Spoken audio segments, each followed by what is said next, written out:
We are just at the beginning of a new, decisive decade for Europe. I am convinced, Madam President, that your clearly defined strategy and visionary leadership will benefit the Commission and the future of Europe. The priorities that you have set for the European Union are consequential.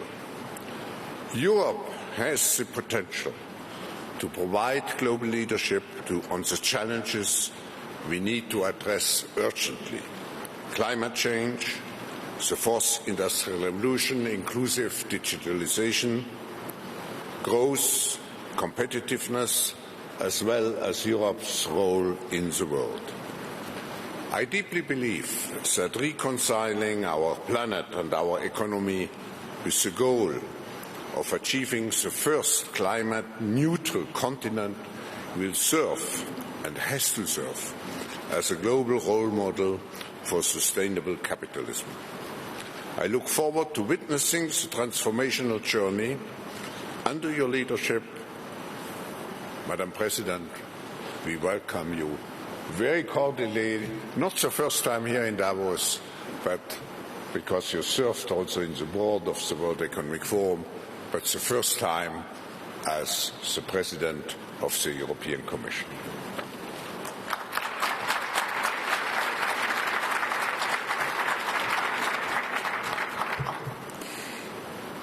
Ladies and gentlemen, Excellencies, dear Klaus, thank you very much. It's wonderful to be back here.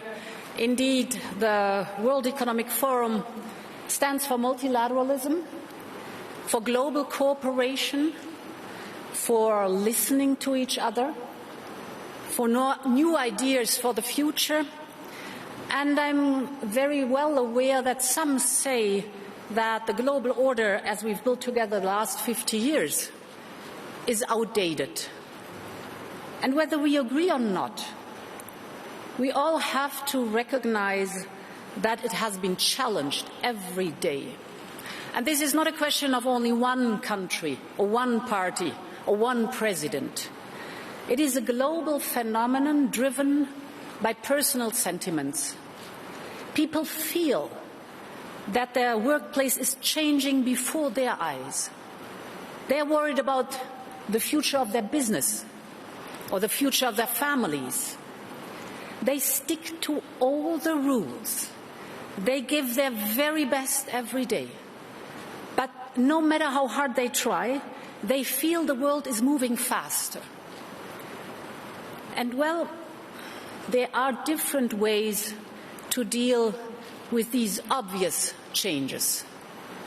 You can either move forward at the exclusion of others, like restricting the internet, fueling nationalism, building on a narrative us versus them, or you can take an inclusive approach.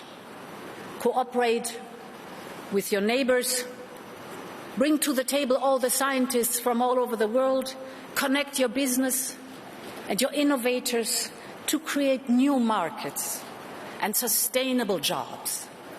And those are the answers people are asking for. They are ready to change, but they want to see that they can make a decent living.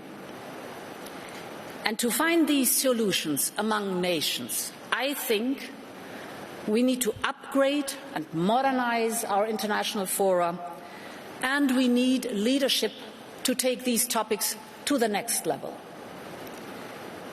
There is no better example for this than climate change. It is a global challenge.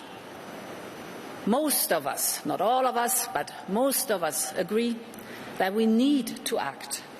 We feel the urgency. I mean, the evidence is overwhelming.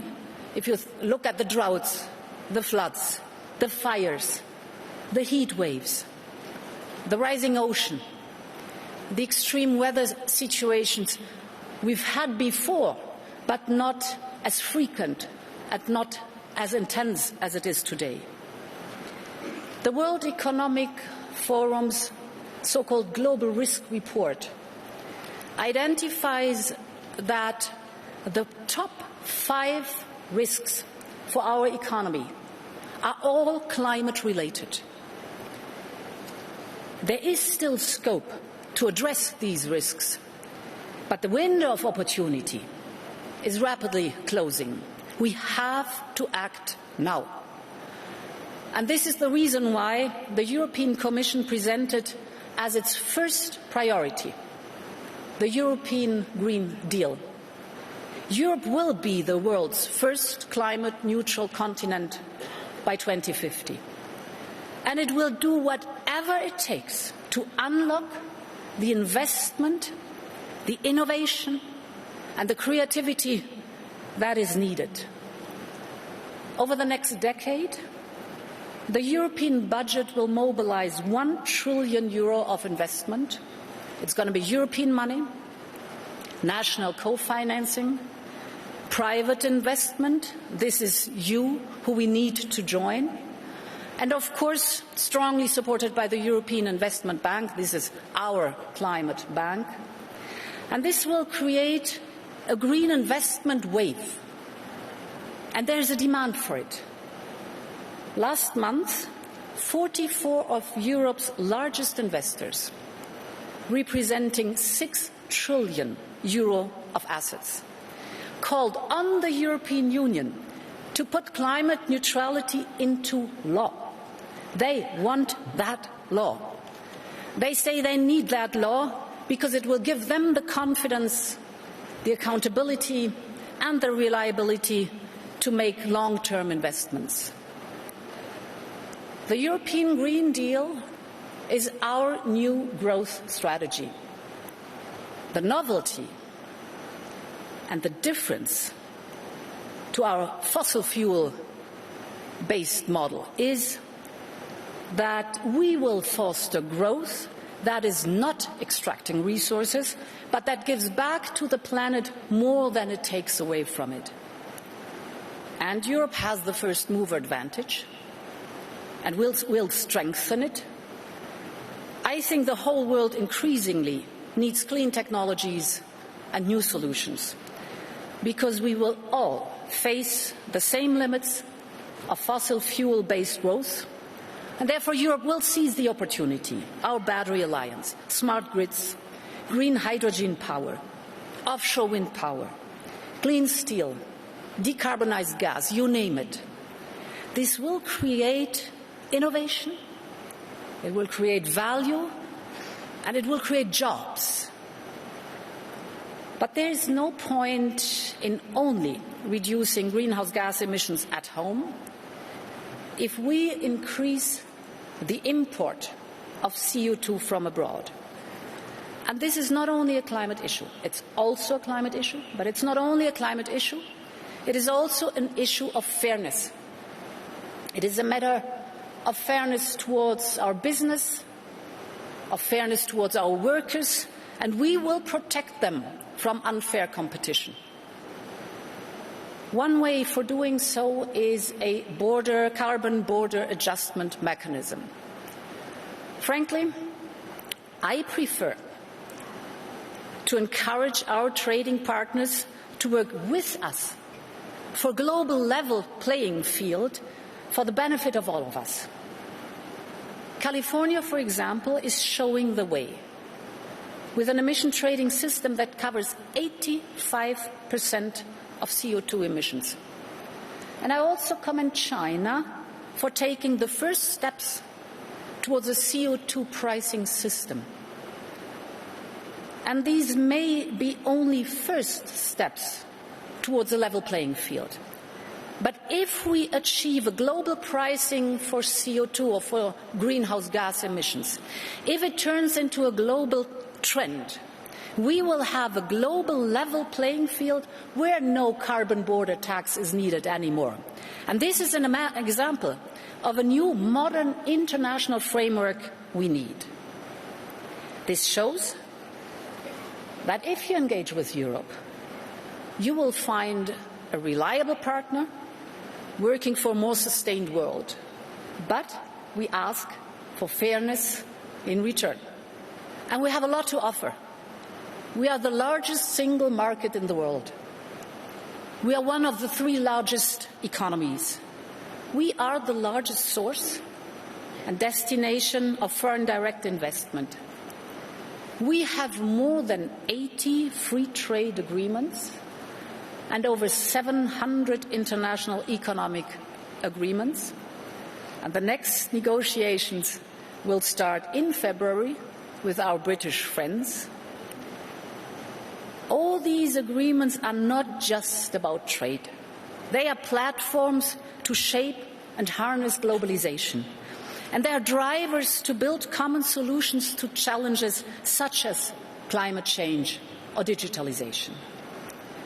We will be, for sure, moving out of an economy based on fossil fuels, and we will be moving towards a sustainable and a digital economy. We're working on this digital economy, and we consider, of course, data as a renewable resource such as wind or sun.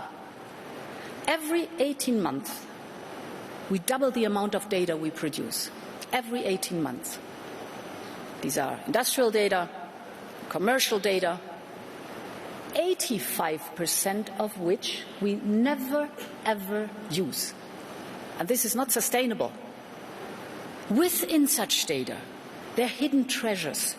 There are untapped opportunities for business and for society. And therefore, Europe is going to co-create a framework to allow the use of these data.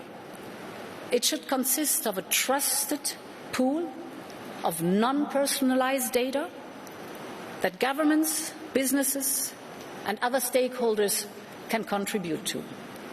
And thereby, we open up data as a resource for innovation and bring new solutions to the market. And our scientists are already beginning to do this. We are creating a European open science cloud now. It is a trusted space for researchers to store their data and to access data from researchers from other disciplines.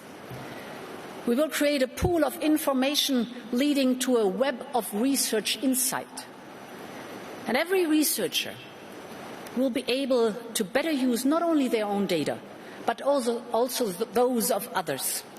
They will thus come to new insights, they will have new findings, new solutions. This is what we call the European Open Science Cloud. And we are the first in the world to do so. It is being developed in Europe for European researchers, for European solutions. But the idea is that once we have the rules of the game ready, we will open this up to a broader public sector and to business as well, so that companies can come in, share the data, and use the data. And the idea is that we will open it up to international players too in the very end. We have the biggest European science organizations like the CERN or the MBL, the European Molecular Biology Laboratory, major national centers, universities, and many, many others. It is from science, for science, but with a clear perspective to open it up to a broader society and economy. Enabling sharing of non-personal data will be one important pillar of our new data strategy. The other pillar is the protection of personal data. Ladies and gentlemen, for us, the protection of a person's digital dignity is the overriding principle. For us, the individual is not just a mere customer or not just a data point among others. Within the General Data Protection Regulation, the GDPR, we set the standards for the world. And we have to set a similar frame for artificial intelligence too. A frame that allows progress and allows research while protecting the personal privacy, autonomy and safety. A frame that allows business and digital solutions to grow in Europe, provided that they comply with it. A framework which will also give guidance to international companies, those who want to do business in Europe.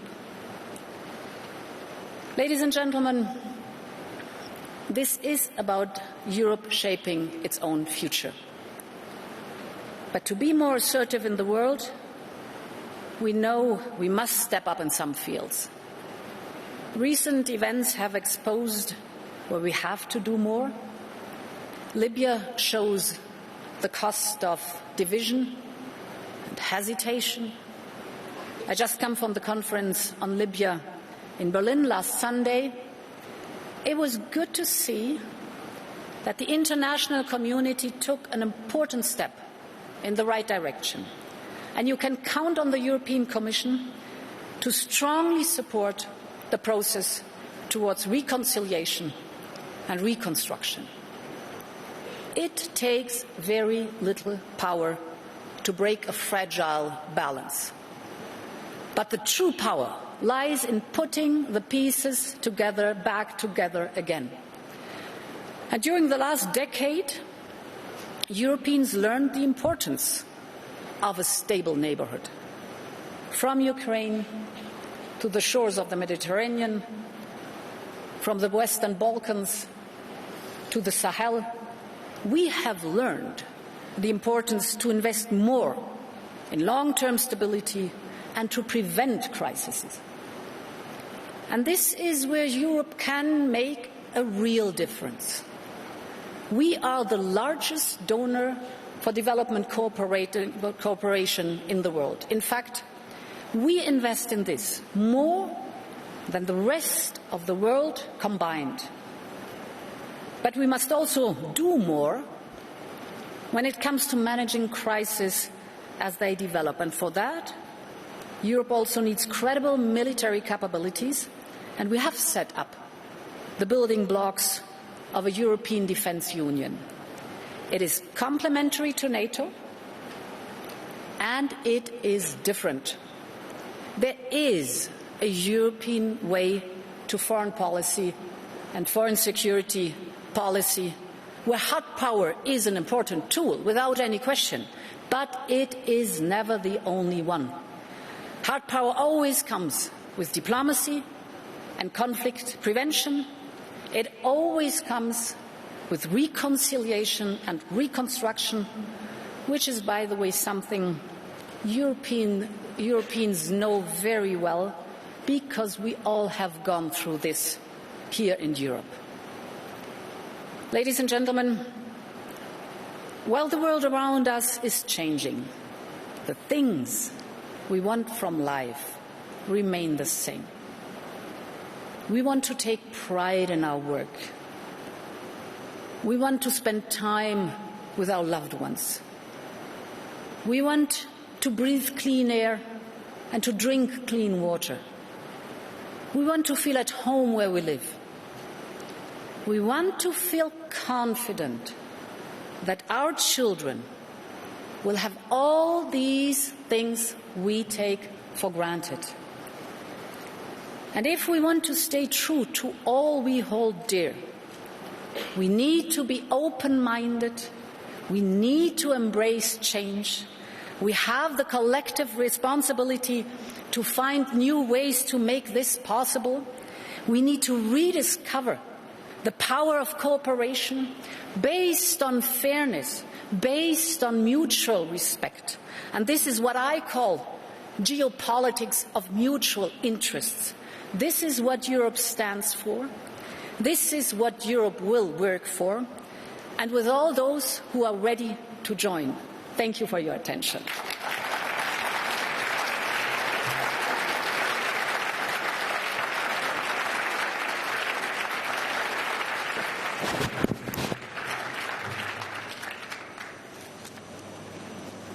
Madam President, listening to you as a European, I'm proud, because you give back a kind of, not a kind, a strong feeling of let's do it. And let's not just complain that we are lagging behind others. We have the capability not only to do it, but to lead it. I think that was the essence of your message.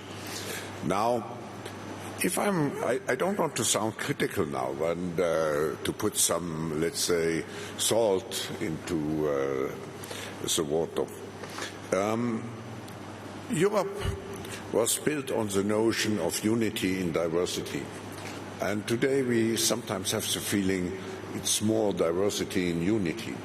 So my question is, how do you ensure that the political unity and cooperation across European member states will exist to really successfully implement your priorities, like the Green Deal, competitiveness, digital agenda, and of course, what you said at the end, the geopolitical commission, if I may say so. Yeah. Yes, this is the challenge, and this is the beauty of the European Union, because if you briefly look at the history, when I was born and went to school, there were only 6 member states.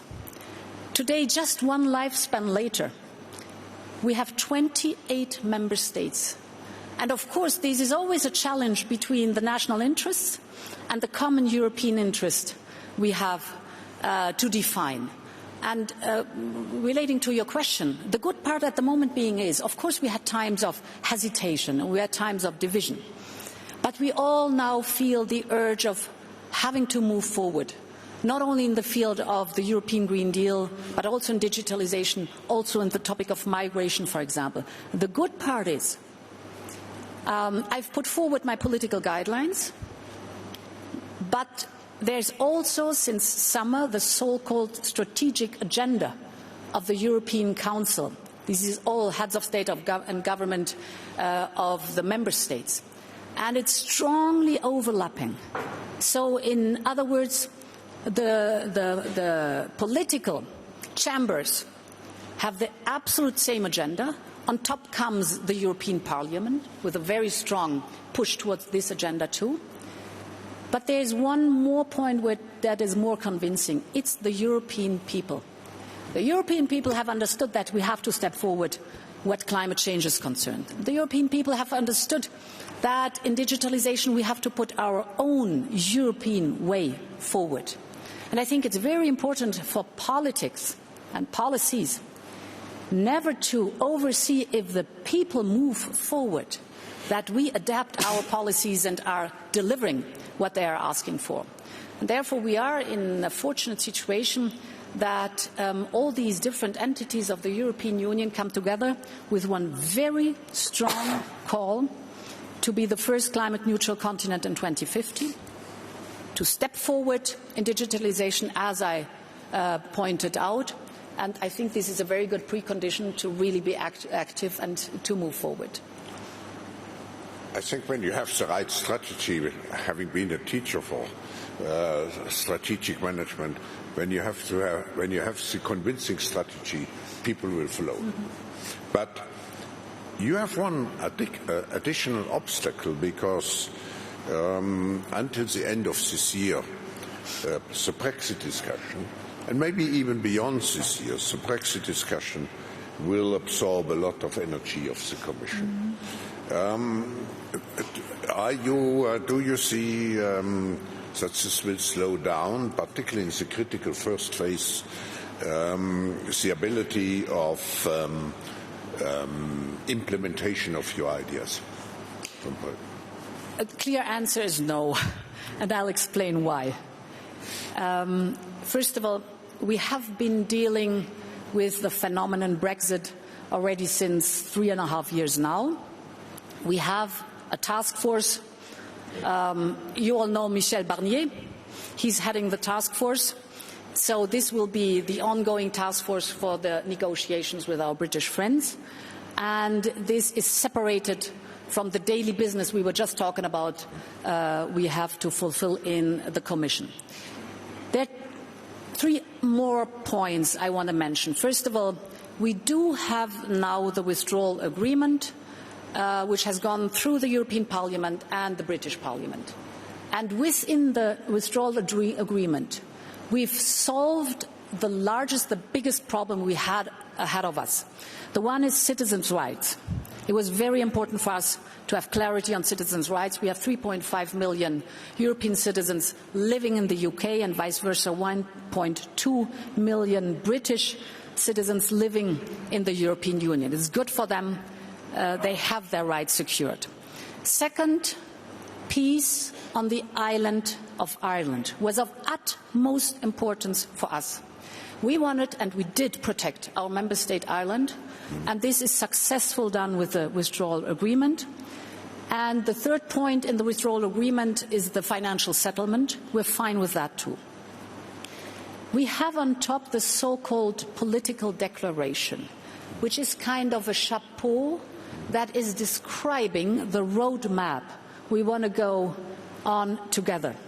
And therefore, I just described that things are very well set for the negotiations. Now we will work day and night to get that done. There's one last point we have to be very clear on. There is a difference whether you are a member state or you're not a member state, what access to the single market is concerned. So the closer the United Kingdom is to the European Union, the better the access to the single market. If it's the UK's choice not to do so, to be more distant to the European Union, well, then there will be more distance, of course, to the single market, what level playing field is concerned, and what free movement of goods, capital and services is concerned. Madam President, the people here in the hall, the business people, they are very affected positively if you succeed. What would be your message to them? How can they help you to make happen what you have in mind for Europe? Yeah. Thank you for giving me these opportunities. The first message is we are friends. I mean, I pay tribute to 45 years of contribution of our British friends to the European Union, all these civil servants who shaped this European Union too. We are friends, we share so many of common values and common interests. If you look at the rest of the globe, well, we know that we're sitting on the same side of the table and we have a lot in common. Now we have to sort out this very clear thing, what I just said, access to the single market. There is a condition, either you align and you accept the rules, then you're close, or you are more distant. This is the UK's choice.